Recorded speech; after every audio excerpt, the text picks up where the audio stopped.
Hello friends. तो आज के इस वीडियो में हम लोग देखने वाले हैं बी फार्मा स्कोप। ठीक है कि हम लोग बी फार्म कंप्लीट कर ले रहा है तो उसके स्कोप क्या क्या है, यानी कि बी फार्मा करने के बाद हम लोग बैठना ना पड़े कि हम लोग पता रहे कि कौन सी जॉब करनी है, कौन से सेक्टर में जाना है कि जिससे हम लोग कुछ इनकम हो। ठीक।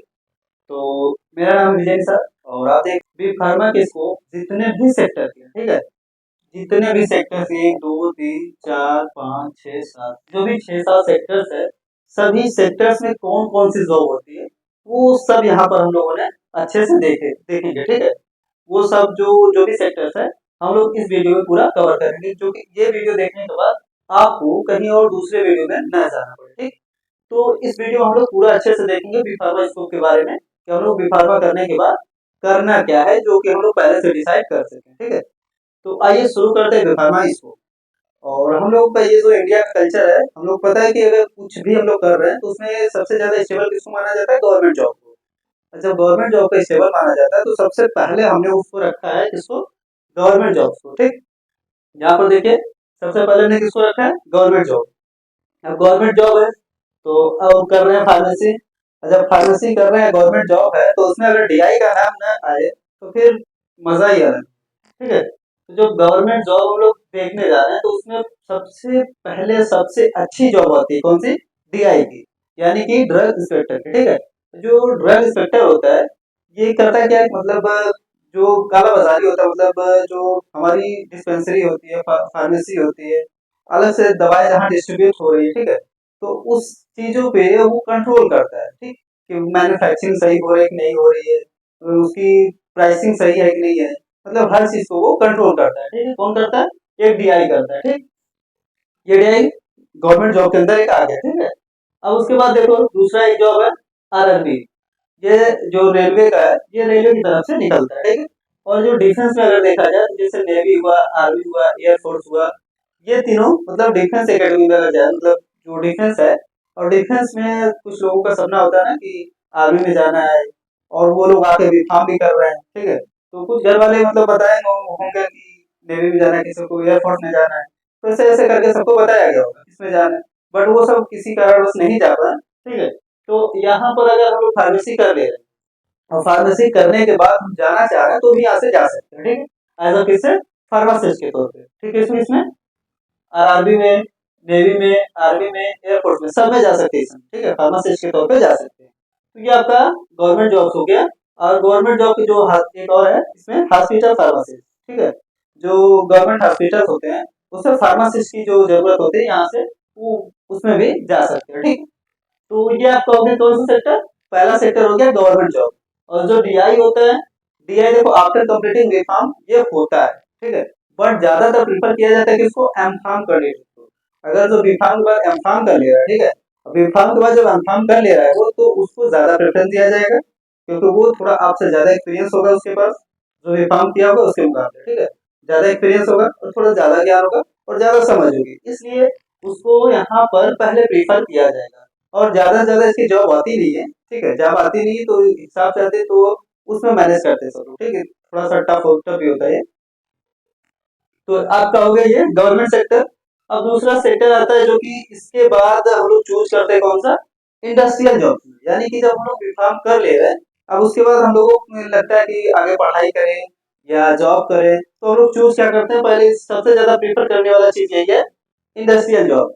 इंडस्ट्रियल जॉब हम लोग कर रहे हैं तो उसमें भी प्रीफर क्या करें, जो भी फार्मेसी स्टूडेंट होते हैं, तो जो भी फार्मेसी स्टूडेंट होते हैं वो सबसे ज्यादा प्रेफर करते भी हैं, और उधर से जो कंपनी वाले होते हैं उन सबको भी रहता है हाँ ये मतलब एक मजदूरी के जैसे रहेंगे, उनको डाल दो, तो वो प्रोडक्शन में ले जाकर डाल देते हैं। ठीक है, यानी कि बीफार्म करने के बाद अगर इंडस्ट्रियल में जाओगे, ज्यादातर मोस्टली स्टूडेंट वो प्रोडक्शन में ही जाते हैं। ठीक, तो यहाँ पर आपका देखो industrial job.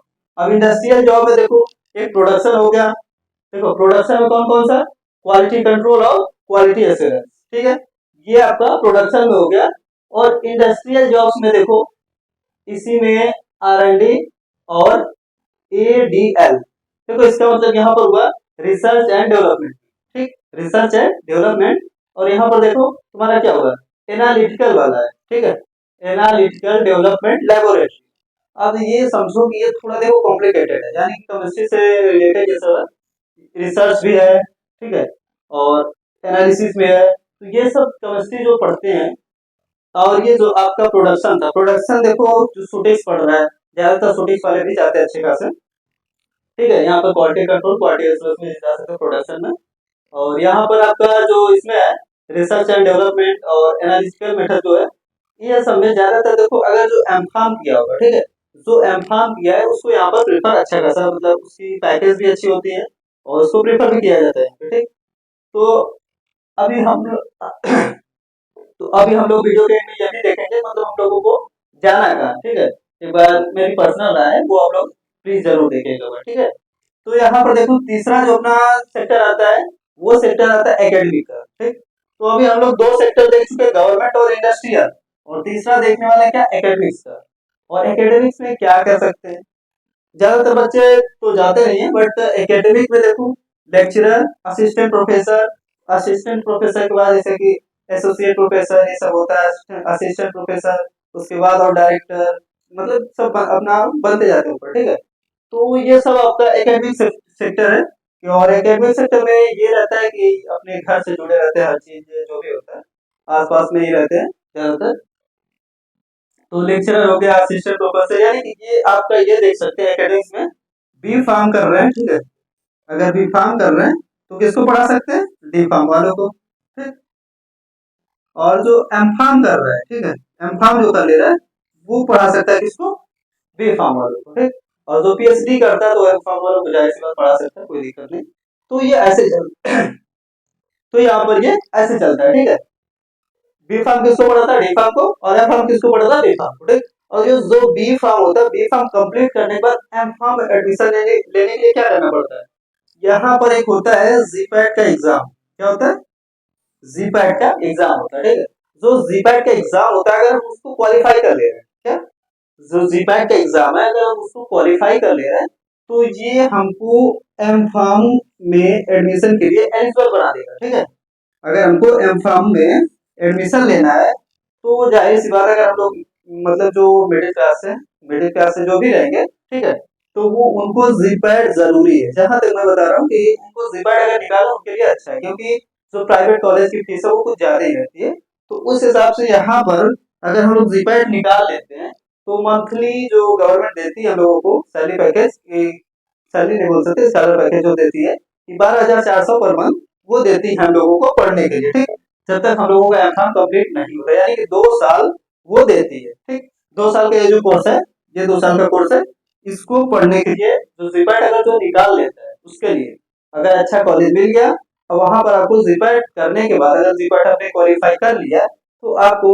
Government 12,400 per month देगी। ठीक है, और देने के बाद आपका जो कंप्लीट हो जाएगा, कंप्लीट होने के बाद आप कुछ भी कर सकते हैं, मतलब अलग अलग इंडस्ट्री में जा सकते हैं जहाँ पे आपको प्रेफर ज्यादा किया जाएगा। ठीक है, तो ये आपका बीफार्म हो गया। और उसके बाद जीपैट निकाल के एमफार्म।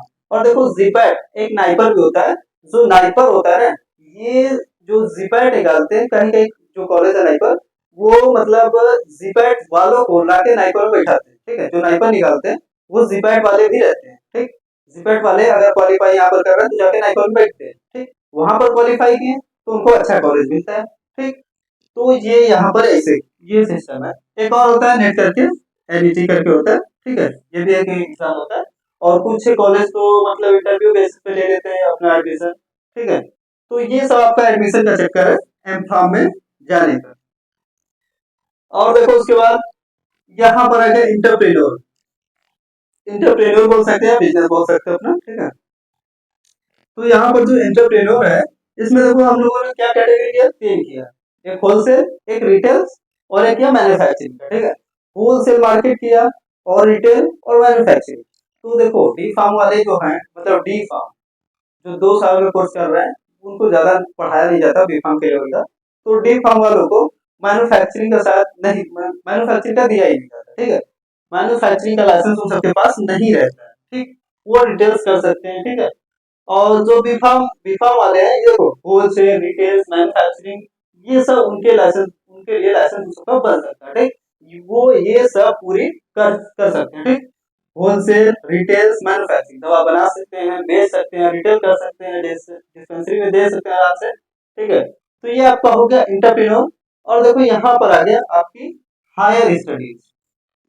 अभी हमने आपको बताया, यहाँ पर सब कुछ बता दिया, लेक्चरर बनने के लिए क्या करना पड़ता है सब कुछ, और एडमिशन किसमें। तो हायर स्टडीज में एम फार्मा और एमबीए और पीएचडी।